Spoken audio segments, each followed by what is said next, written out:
Following the Dada movement, Surrealism took center stage to convey the power of the unconscious mind. Our group will take a closer look at some of the movement's artists and how their work inevitably evolved after the war. Belgian artist René Magritte was among those advertising the Dadaist movement after World War I. He worked in commercial advertising to support himself while he experimented with his paintings. Although there was war, destruction, and violence around him, Magritte found comfort in painting what showed the light. In a short time, his painting went from dark to filled with impressionistic brushstrokes and vibrant colors. In the mid-1920s, he began to paint in the Surrealist style and became known for his thought-provoking images and his use of simple graphics and everyday objects. Covered faces were a common motif in Magritte's art. He was 14 when his mother committed suicide by drowning. He saw her body being pulled from the water with her wet nightgown wrapped around her face, which could in turn be the reason why he commonly covers the faces of his subjects. My favorite painting by Magritte is this one called The Lovers. The couple is covered with fabric which prevents them from physically kissing.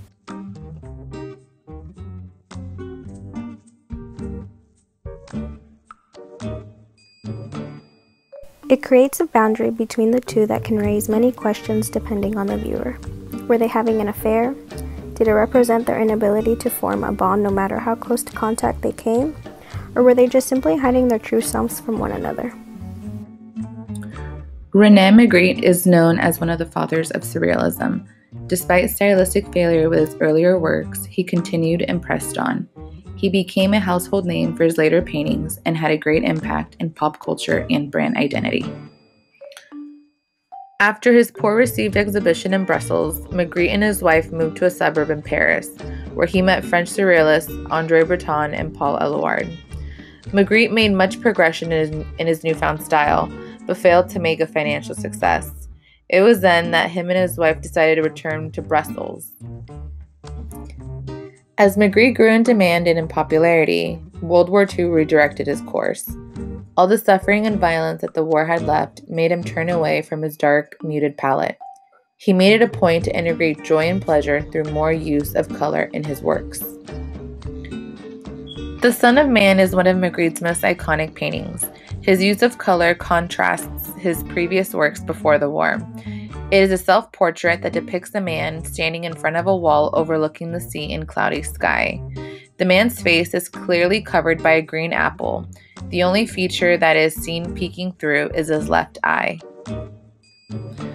Magritte explained that everything we see hides another thing, which creates intellectual contention between what's in front of us and what is concealed.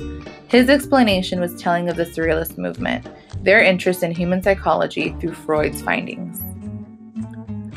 Magritte's homage to Freud's influence was received well. His pictorial space has gone on to be immortalized in pop culture references and even being the inspiration for the Beatles music company that used a green apple for its logo. Steve Jobs also took inspiration for the name Apple. Magritte's out-of-the-box thinking and dreamlike sequence proved to be a pioneer for one of the world's leading innovators in technology, who inspire its users to think different. Marc Chagall was an artist of Jewish origin that wanted to focus on emotional association rather than realistic traditional concepts. He was born on July 6, 1887 in Belarus, formerly Russia. His passion for art started at a young age as he began to learn how to draw and paint. For a couple of years, he studied and trained to develop his style of art and career. During those years, he was mentored by Yehuda Penn and Leon Bakst. In 1915, he married his love and muse of many paintings, Bella Rosenfeld. There are several highlights of his career, but one specific would be the aftermath of the Bolshevik Revolution of 1917, in which he became the Commissar of Fine Arts in Witzbett and received recognition as an artist. With many of his impressive, colorful paintings, such as the Big Wheel from 1911 to 1912, stained glass windows, book illustrations, ceramic tapestries, and more from various art movements, His painting Revolution, created in 1937, depicts war themes and holds an overwhelming significance during this time of history. Painted with oils, this painting shows an importance to him personally in regards to war impact and hardships. He created Revolution to try to understand and come to terms with these events in his own way. It conveys strong, intense, and melancholy emotions. On the left, we can see revolutionaries rushing, taking up a big space with their red flags proudly representing communism. On the right, there's a representation of unity standing for political demands for equality. We see musicians, clowns, animals, and more, with Lenin in the center balancing himself on one hand, as if he is showing the revolutionaries the direction to a world of individuality and expression.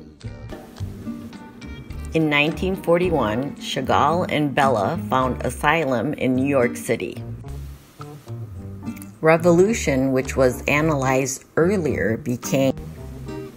This triptych was a response to World War II. I will analyze the first of the three paintings, Resistance, which deals primarily with the horrors of war. Let's take a look at the iconography.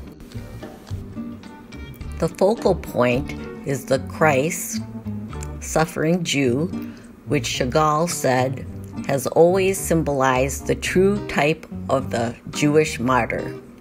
For him, Jesus represented all the innocent Jews ever persecuted and slaughtered. The symbol of the goat in Chagall's Yiddish culture was of hope, and for the Christian, of sacrifice.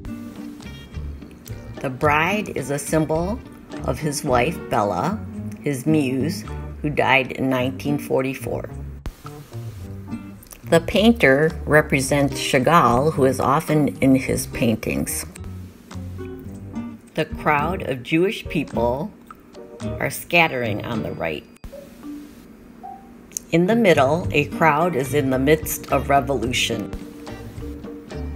On the left, they are in persecution. There are many other symbols. We just have to look closely and carefully.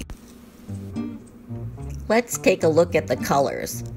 They are reminiscent of Fauve's Wild and Bold Ones. Blood red is cast over dreamlike visions of diaspora, persecution, and death in the sky. The painter lay dead in the street in the same blood red of the sky. The golden yellow that showers the crucifix and the people of the revolution turning their fiddles to rifles is a message of hope.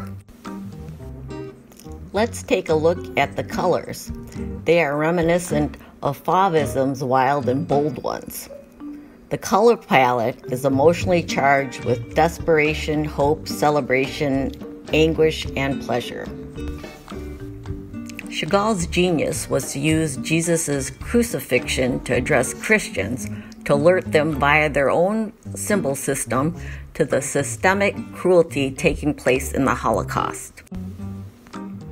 The contrast of color used by Chagall represents very clear consequences of war physically and emotionally. Chagall was once asked to explain his paintings. He said, "I don't understand them at all. They are not literature. They are only pictorial arrangements of images that obsess me. The theories which I would make up to explain myself and those which others elaborate in connection with my work are all nonsense. My paintings are my reason for existence, my life, and that's all." Chagall's legacy reveals an artistic style that is both entirely his own. Chagall produced more than 10,000 artworks during his long career. In 1985, Chagall died and was buried in France. At the time of his death, he left a number of his extensive collection of prevailing modern art disciplines. He was one of the most influential modernist artists of the 20th century, both as an early modernist and as an important part of the Jewish artistic tradition.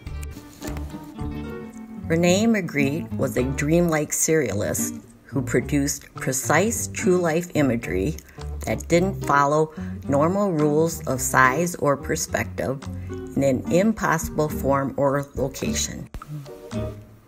Marc Chagall used imagery similar to dreamlike surrealists. He produced autobiographical and religious fantasy-style pictures. His works had emotive impact. Surrealism has influenced pop culture. It is a part of comedy, theater, politics, and literature, among other things. Surrealism has never really died out. Painters and sculptors continue to create surrealist works around the globe. It has also bled into the movements in the postmodern era, present times.